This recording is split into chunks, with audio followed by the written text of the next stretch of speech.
Hi എല്ലാവർക്കും പുതിയൊരു വീഡിയോയിലേക്ക് സ്വാഗതം. ഇന്ത്യൻ ഭരണഘടനയുടെ ഫണ്ടമെൻ്റൽ റൈറ്റ്സിൽ ആദ്യത്തെ രണ്ട് അവകാശങ്ങളായിട്ടുണ്ടായിരുന്ന റൈറ്റ് ടു ഇക്വാലിറ്റിനെ കുറിച്ചും റൈറ്റ് ടു ഫ്രീഡത്തെക്കുറിച്ചും മുൻപുള്ള ക്ലാസ്സുകളിൽ നമ്മൾ പഠിച്ച് കംപ്ലീറ്റ് ചെയ്തായിരുന്നു. ഇന്ന് അതിൽ മൂന്നാമത്തെ അവകാശമായിട്ടുള്ള റൈറ്റ് അഗെയിൻസ്റ്റ് എക്സ്പ്ലോയിറ്റേഷനാണ് നമ്മൾ ഇന്ന് പഠിക്കുവാൻ വേണ്ടി പോകുന്നത്. അപ്പോൾ ഈ ഒരു കാര്യത്തെക്കുറിച്ച് പറയുന്നത് ഇന്ത്യൻ ഭരണഘടനയുടെ രണ്ട് ആർട്ടിക്കിൾസിലായിട്ടാണ്. ആർട്ടിക്കിൾ 23 കൂടാതെ ആർട്ടിക്കിൾ 24. അതിൽ ഒന്നാമത്തെ ആർട്ടിക്കിളായിട്ടുള്ള ആർട്ടിക്കിൾ 23 എന്ന് പറയുന്നത് prohibition of traffic in human beings and forced ലേബറാണ്. ഈ ഒരു റൈറ്റ് എന്ന് പറയുന്നത് ഒരു ഇന്ത്യൻ പൗരനായിട്ടുള്ള വ്യക്തി ആയിക്കോട്ടെ അല്ലെങ്കിൽ ഒരു വിദേശിയായിട്ടുള്ള വ്യക്തി ആയിക്കോട്ടെ, ഈ രണ്ട് പേർക്കും ഈ ഒരു അവകാശം ലഭിക്കുന്നുണ്ട്. അതുകൂടാതെ തന്നെ ഈ ഒരു അവകാശം എന്ന് പറയുന്നത് സ്റ്റേറ്റിൻ്റെ ആക്ഷൻസിനെതിരെ മാത്രമല്ല, ഒരു പ്രൈവറ്റ് ഇൻഡിവിജ്വൽസിൻ്റെ ആക്ഷൻസിനെതിരെയും ഈ ഒരു ആർട്ടിക്കിൾ 23 വഴിയുള്ള സംരക്ഷണം ഓരോ വ്യക്തികൾക്കും ലഭിക്കുന്നുമുണ്ട്. അപ്പോൾ ഓർത്തിരിക്കേണ്ട രണ്ട് കാര്യങ്ങൾ ഞാൻ ഇതിനകത്ത് നിങ്ങളുടെ അടുത്ത് പറയാം.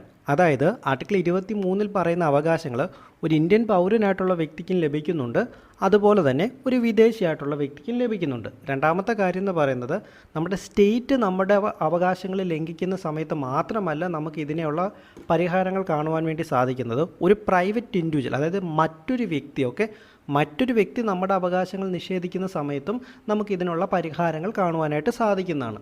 അതാണ് അതുകൊണ്ട് അർത്ഥമാക്കുന്നത്.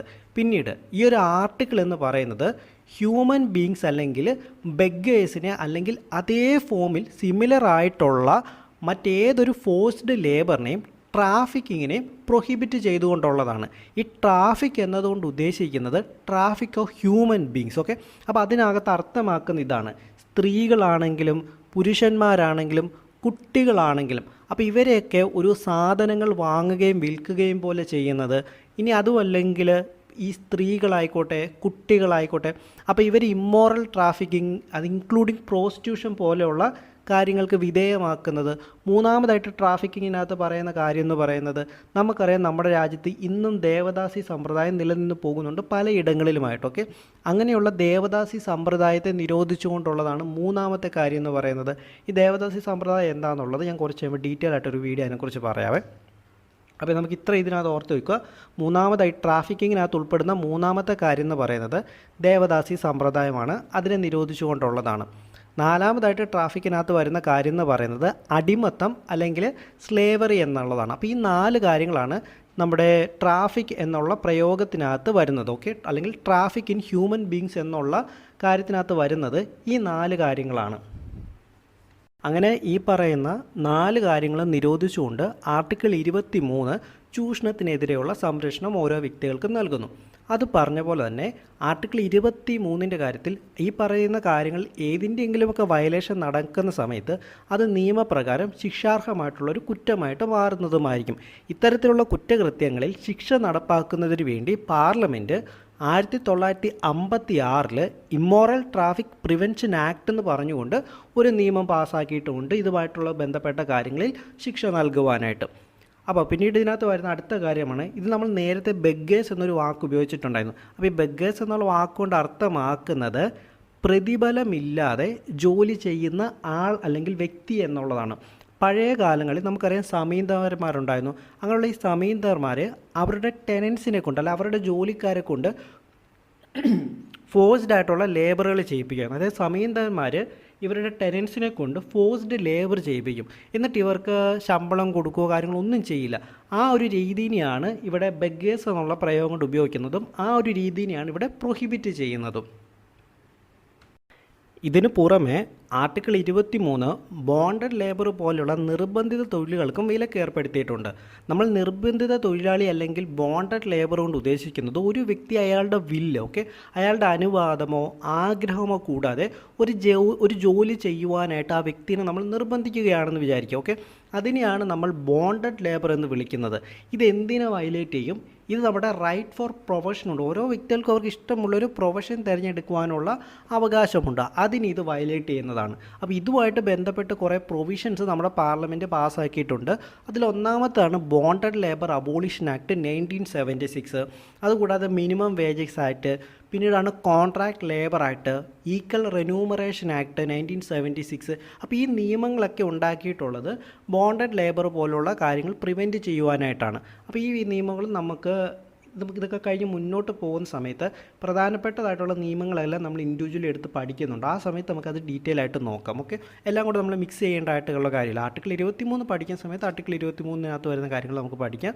ഇനി പ്രധാനപ്പെട്ട വരുന്ന നിയമങ്ങളൊക്കെ നമുക്ക് കുറച്ച് കഴിയുമ്പോൾ നിയമങ്ങൾ പഠിക്കുന്ന സമയത്ത് പഠിക്കാം കേട്ടോ. മിക്സ് ചെയ്യാതെ നമുക്ക് പഠിക്കാം. ഓക്കെ, അപ്പോൾ അത്രയും കാര്യങ്ങളാണ് ആർട്ടിക്കിൾ 23 ബോണ്ട് ആൻഡ് ലേബറിനകത്ത് വരുന്നത്. അപ്പോൾ കാര്യങ്ങൾ ഇങ്ങനെയൊക്കെ ആണെങ്കിലും ഇന്ത്യൻ ഭരണഘടനയുടെ നമ്മൾ മുമ്പ് പഠിച്ചിട്ടുള്ള പല ആർട്ടിക്കിളും പോലെ തന്നെ ഈ ആർട്ടിക്കിൾ 23 കുറച്ച് എക്സെപ്ഷൻസ് പറയുന്നുണ്ട്. അതിലൊന്നാണ് ഇപ്പോൾ പബ്ലിക് പർപ്പസിന് വേണ്ടി ഒരു കമ്പൽസറി സർവീസ് ഇമ്പോസ് ചെയ്യുവാനായിട്ട് സ്റ്റേറ്റിന് അനുവാദമുണ്ട് എന്നുള്ളതാണ്. അതിന് ഉദാഹരണം പറയുകയാണെങ്കിൽ ഇപ്പോൾ മിലിറ്ററി സർവീസ് അല്ലെങ്കിൽ സോഷ്യൽ സർവീസ്, അപ്പോൾ ഇങ്ങനെയുള്ള കാര്യങ്ങൾക്കൊക്കെ ചില സാഹചര്യങ്ങളിൽ പേയ്മെൻറ്റ് ഇല്ലെങ്കിൽ പോലും നിങ്ങൾ ജോലി ചെയ്തേ പറ്റുള്ളൂ. അങ്ങനെ ഒരു കാര്യത്തിനകത്ത് സ്റ്റേറ്റിനൊരു എക്സെപ്ഷൻ കൊടുത്തിട്ടുണ്ട്. രണ്ടാമതായിട്ട് പറയുന്നത്, എന്നാൽ ഇത്തരത്തിലുള്ള സർവീസുകൾ ഇമ്പോസ് ചെയ്യുന്ന സമയത്തിന് സ്റ്റേറ്റിന് ഒരിക്കലും റിലീജിയൻ, റേസ്, കാസ്റ്റ്, ക്ലാസ് തുടങ്ങിയ കാര്യങ്ങൾ പറഞ്ഞുകൊണ്ട് ഡിസ്ക്രിമിനേഷൻ ഇവിടെ പാടില്ല എന്നും പറഞ്ഞിട്ടുണ്ട്. ഡിസ്ക്രിമിനേഷൻ ഒന്നും ഇല്ലാതെ എല്ലാവരുടെയും മേളിൽ ഒരുപോലെ തന്നെ ഈ നിയമം പറയുന്ന കാര്യങ്ങൾ ചെയ്തെടുക്കുവാനായിട്ട് സാധിക്കും. ചിലപ്പോൾ പേയ്മെൻറ്റ് ഇല്ലാതെ മിലിറ്ററി അല്ലെങ്കിൽ സോഷ്യൽ സർവീസ് ഒക്കെ ആയിട്ട് നമുക്ക് ചെയ്യേണ്ട സാഹചര്യങ്ങൾ വന്നു കഴിഞ്ഞാൽ നമ്മളിത് ചെയ്തേ പറ്റുള്ളൂ എന്നാണ് പറയുന്നത്. അവിടെ യാതൊരു തരത്തിലുള്ള ഡിസ്ക്രിമിനേഷനും പക്ഷേ സ്റ്റേറ്റ് ഇമ്പോസ് ചെയ്യുവാനായിട്ട് പാടില്ല. അപ്പോൾ ഇത്രയും കാര്യങ്ങളാണ് ഇന്ത്യൻ ഭരണഘടനയുടെ ആർട്ടിക്കിൾ 23 ചർച്ച ചെയ്യുന്നത്. ഓക്കെ, അപ്പോൾ ഇതോടുകൂടി നമ്മുടെ ആർട്ടിക്കിൾ 23 ബന്ധപ്പെട്ട ക്ലാസ് കഴിയുകയാണ്. അപ്പോൾ അതിന് മുമ്പ് ഒരു കാര്യം, നമ്മുടെ ചാനൽ ആരെങ്കിലും പുതുതായിട്ടാണെങ്കിൽ ചാനൽ സബ്സ്ക്രൈബ് ചെയ്യുക, ലൈക്ക് ചെയ്യുക, കമൻറ്റ് ചെയ്യുക. കാരണം നിങ്ങളുടെ സപ്പോർട്ടില്ലാതെ ഈ ഒരു ചാനൽ മുന്നോട്ട് കൊണ്ടുപോകുക എന്ന് പറയുന്നത് ഒത്തിരി ബുദ്ധിമുട്ടുള്ള കാര്യമാണ്. അതുകൊണ്ടാണ് കേട്ടോ. അതുപോലെ തന്നെ എന്തെങ്കിലും വീഡിയോയ്ക്കകത്ത് പോസിറ്റീവ്സും നെഗറ്റീവ്സും എല്ലാം നിങ്ങൾ കമൻറ്റ് ചെയ്യുക.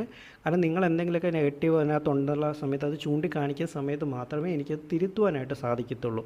അപ്പോൾ അതിനകത്തൊരു മടിയും കാണിക്കേണ്ട. നിങ്ങൾ നല്ലത് പറഞ്ഞില്ലെങ്കിലും നിങ്ങളതിനകത്ത് മോശം എന്തെങ്കിലും കാണുന്നുണ്ടെങ്കിൽ നിങ്ങളത് ഡെഫിനറ്റ്ലി കമൻറ്റ് ചെയ്യുക കേട്ടോ. Okay, thank you. ഹായ്, എല്ലാവർക്കും പുതിയൊരു വീഡിയോയിലേക്ക് സ്വാഗതം.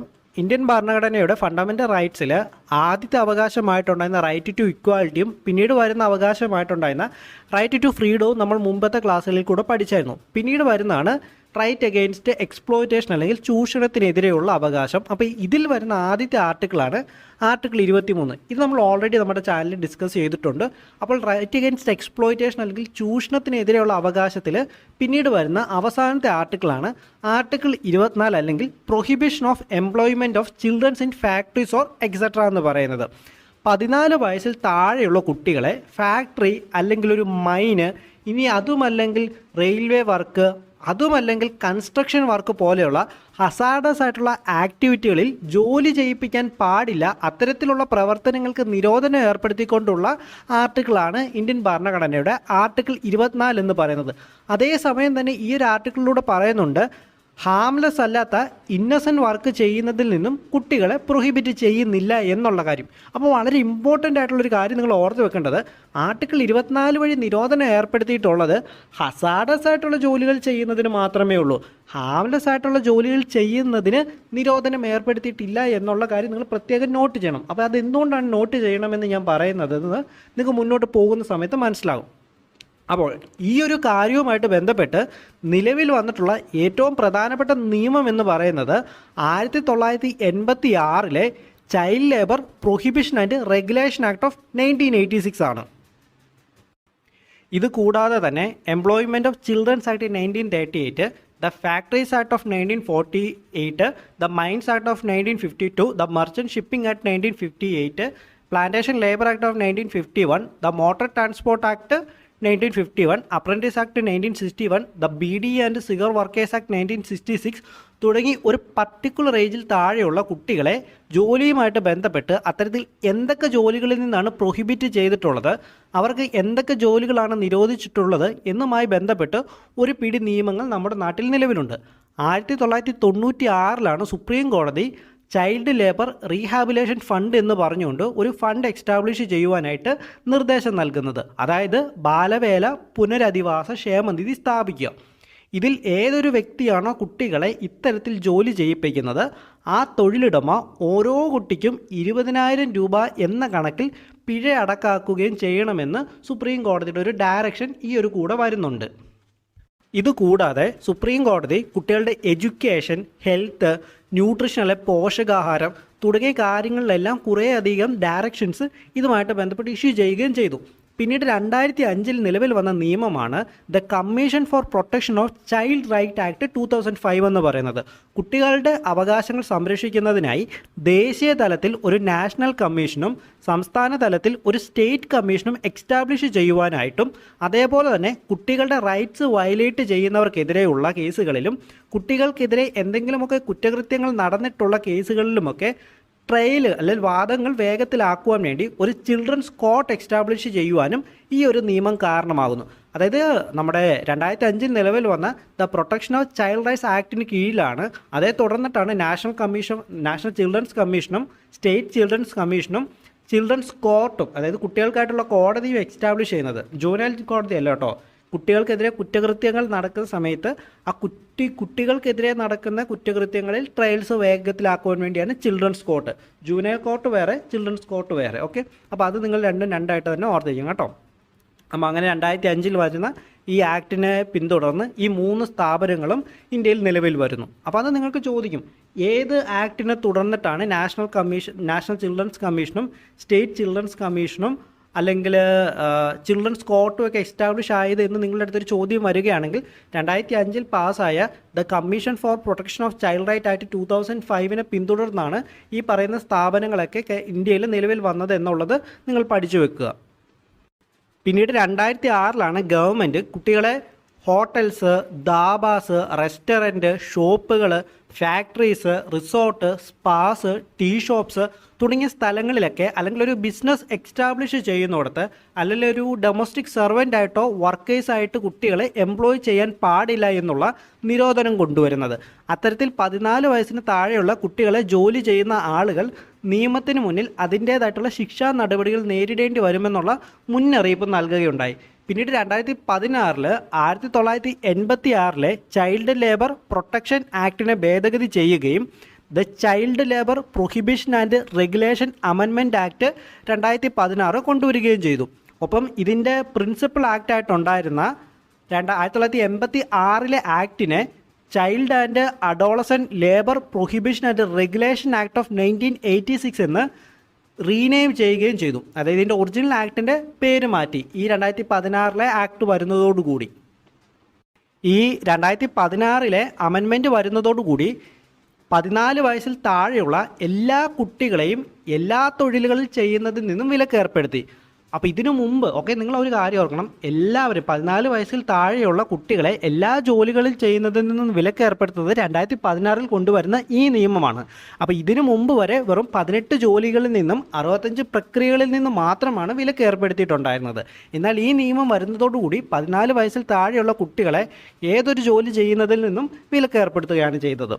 അപ്പോൾ ഇത് കൂടാതെ 14 വയസ്സിനും 18 വയസ്സിനും ഇടയിലുള്ള കുട്ടികളെ അപകടകരമായിട്ടുള്ള ജോലികളിൽ നിന്നും പ്രക്രിയകളിൽ നിന്നും വിലക്ക് ഏർപ്പെടുത്തുകയും ചെയ്തു. ഇതുമാത്രമല്ല ഉണ്ടായത്, ഇതുമായിട്ടുള്ള കുറ്റകൃത്യങ്ങൾ ഏർപ്പെടുത്തുന്ന വ്യക്തികൾക്ക് അവർക്ക് നൽകുന്ന ശിക്ഷയും കർശനമാക്കുകയും ചെയ്തു.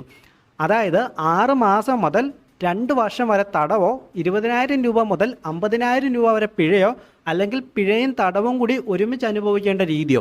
ഇനി ഇതേ കുറ്റം ഇയാൾ വീണ്ടും ഒന്നും കൂടെ ചെയ്യുകയാണെങ്കിൽ ഇയാൾക്ക് 1 വർഷം മുതൽ 3 വർഷം വരെ അയാൾ തടവ് അനുഭവിക്കേണ്ടതായിട്ട് വരും. അപ്പോൾ ഇത്രയും കാര്യങ്ങളാണ് ആർട്ടിക്കിൾ 24 അതുമായിട്ട് ബന്ധപ്പെട്ട അനുബന്ധ കാര്യങ്ങളുമായിട്ട് നമുക്ക് പഠിക്കുവാൻ വേണ്ടിയുള്ളത്. അപ്പോൾ ഇതോടുകൂടി ആർട്ടിക്കിൾ 24 കഴിഞ്ഞു, ചൂഷണത്തിനെതിരെയുള്ള അവകാശങ്ങളും കഴിഞ്ഞു. ഓക്കെ, അപ്പോൾ അതിന് മുന്നേ നമ്മുടെ ഒരു വളരെ ചെറിയൊരു ചാനലാണ്, എല്ലാ വീഡിയോയിലും പറയുന്ന പോലെ തന്നെ ചാനൽ ആരെങ്കിലും സബ്സ്ക്രൈബ് ചെയ്തിട്ടില്ലെങ്കിൽ സബ്സ്ക്രൈബ് ചെയ്ത് ഹെൽപ്പ് ചെയ്യണം. നിങ്ങളുടെ സപ്പോർട്ട് ഉണ്ടെങ്കിൽ മാത്രമേ മുന്നോട്ട് പോകുവാൻ വേണ്ടി സാധിക്കുകയുള്ളൂ. ഓക്കെ, അത് പോസിറ്റീവ്സ് നിങ്ങൾ കമൻറ്റ് ചെയ്യുക, നെഗറ്റീവ്സ് നിങ്ങൾ കമൻറ്റ് ചെയ്യുക. ബിക്കോസ് നിങ്ങൾ നെഗറ്റീവ്സ് കമൻറ്റ് ചെയ്യുന്ന സമയത്ത് മാത്രമാണ് നമുക്ക് നമ്മുടെ തെറ്റുകൾ എന്തെന്നുള്ളത് റിയലൈസ് ചെയ്യാൻ വേണ്ടി സാധിക്കുന്നത്. ഓക്കെ, അപ്പം നെഗറ്റീവ്സ് ഉണ്ടെങ്കിൽ നിങ്ങൾ കമൻറ്റ് ചെയ്യാൻ വേണ്ടി ഒരു മടിയും വേണ്ട. Okay, thank you.